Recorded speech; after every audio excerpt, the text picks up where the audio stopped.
Olá, tudo bem com vocês? Espero que vocês estejam tranquilos. Assim é meu desejo, né? Que quando a gente retornar, todo mundo tá tudo tranquilo e estamos enfrentando aí nessa nova fase. Eu tenho deixado para vocês até agora, para vocês estarem vendo sobre a questão do racionalismo, né? Já fiz já 2 videoaulas com esse tema, né? Explicando sobre essa corrente filosófica, né? Que ela é baseada pela questão da racionalidade. Não foi tão simples assim essa elaboração dessa corrente filosófica, ela passou por alguns momentos, e principalmente marcante pela questão do renascimento. E esse momento do renascimento, que vai surgir também o chamado iluminismo, juntamente nesse mesmo período, né, que é a Idade Moderna, né, chamada Idade Moderna, essa ruptura com a Idade Média, deixando de lado os conceitos que são por iluminação divina, e sim os conceitos vindo através da razão humana. Então, nós vamos discutir o que é realmente o conhecer, o que é o conhecimento. Aí eu trouxe para vocês aí essa palavra, né? Gnoseologia. O que é isso, professora?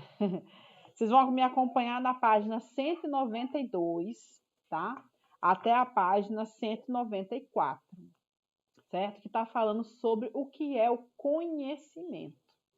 Então, se eu estou falando sobre teoria do conhecimento, eu tenho que entender alguns conceitos, né, e alguns nomes, né, conceituais que giram em torno do que vem a ser o conhecimento.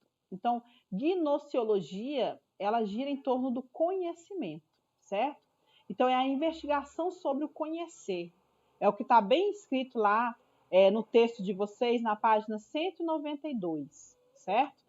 Para vocês estarem acompanhando o que vem a ser o conhecimento. Então, conceitos. Gnoseologia é a parte da filosofia que estuda o conhecimento humano. Então, o que nós podemos conhecer? O que nós podemos entender, né? E classificar como conhecimento? É formada a partir do termo grego gnose, né? Que significa conhecimento. E logos, né? Que significa doutrina, teoria ou raciocínio. Lembra que eu falei para vocês sobre raciocínio lógico, né? Então, logos, ele está relacionado com aquilo que eu posso raciocinar e compreender. Tem um início, um meio e um fim.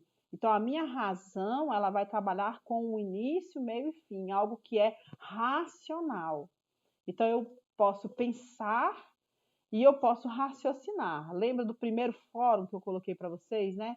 Pensar e raciocinar é a mesma coisa? Que a gente até entrou em alguma discussão com alguns alunos, né? Então, esse conceito de gnoseologia, ele é importante para a gente entender o que é a teoria do conhecimento, porque nós vamos focar na teoria do racionalismo e do idealismo, né? Racionalismo, principal representante é Descartes, e o idealismo nós vamos ter outro, como David Hume, né? Que eu até falei na aula passada. Depois disso, nós vamos ter outro grande representante filosófico, né? Vamos dizer assim, da Idade Média, perdão, da Idade Moderna, que é Kant. Né? Kant ele vai juntar, é uma terceira posição com relação a esse racionalismo e idealismo. Então, a princípio, agora nós vamos entender as questões básicas que giram em torno desses conceitos. Então, o que é o conhecimento, né? Qual é a relação do conhecimento? Então, nós temos o sujeito, nós temos o objeto.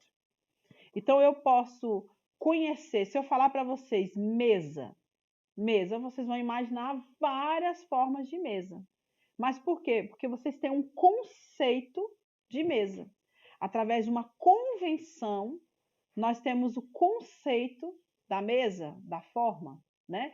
Então, o que é o objeto do conhecimento? Por exemplo, para a filosofia, o que vem a ser o conhecimento? Né? Então, nós temos que entender as formas, os mecanismos, né? A faculdade de conhecer, está até grifada aqui no texto, na página 192, né? É o processo do conhecer, a faculdade do conhecer. Esse é o foco da teoria do conhecimento. E, dentro dessa teoria, nós temos a principal, que é o racionalismo, que foi o que eu passei já na segunda videoaula para vocês. Então, epistemologicamente, nós temos algumas palavras que vêm a ser o conhecimento, né? o conhecimento humano. Então, nós temos que entender quem é o sujeito, que é o ser humano, a relação do sujeito e o objeto. Então, essa relação é que vai ser o ato do conhecer. Quando eu me deparo numa situação diferente, eu tenho que agir de alguma forma. Então, ali eu estou tendo essa relação do sujeito e o objeto. Esse objeto ele pode ser de uma forma material ou até mesmo um objeto de uma circunstância, uma situação que eu tenha passado, né? Então, o sujeito, né? Sujeito entende-se aqui o que se subfaz, né? Aquele que faz, né? Subsiste como substância.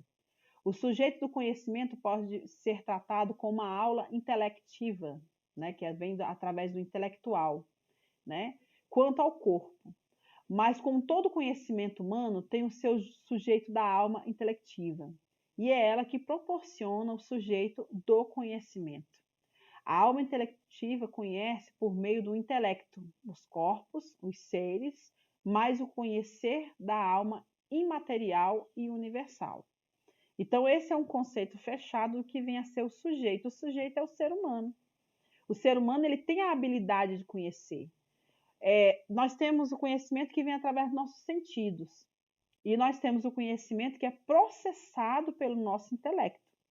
Então, uma pessoa que ela é desprovida de algum sentido, por exemplo, da visão. Essa pessoa ela não vai ter intelecto? Claro que sim. Ela vai desenvolver o intelecto dela de uma outra forma, porque nós temos os nossos sentidos, quando a gente é privado de alguma parte de um sentido, o outro ele desenvolve. Né? Então, através de outro sentido, eu consigo também chegar ao meu intelecto.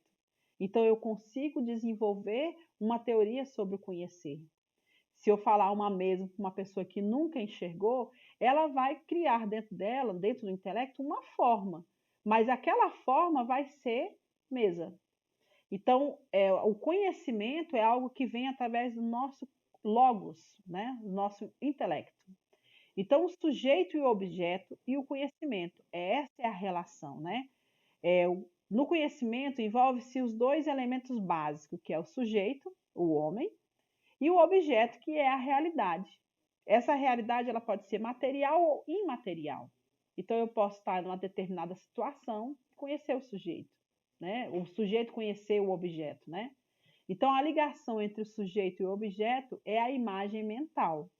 Então, como eu falei, a pessoa pode não ter a visão, mas ela vai ter uma forma, né, do que vem a ser a mesa. Então, isso é o objeto criado dentro da sua perspectiva do que vem a ser a mesa.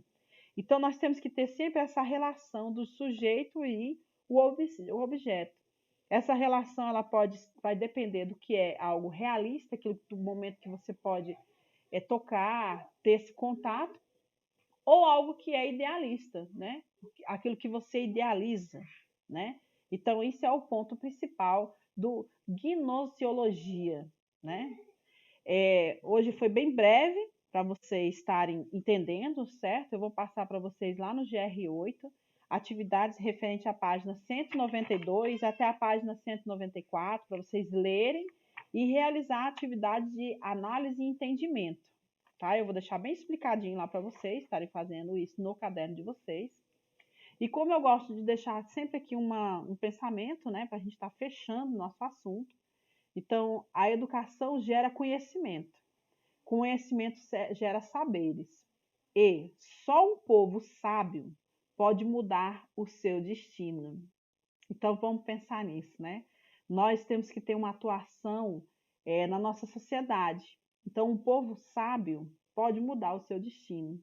Então, cuidem-se direitinho do que vocês estão passando nesse período, né? Então, seja sábio com esse momento de pandemia que nós estamos passando. Um beijo para vocês, até a próxima.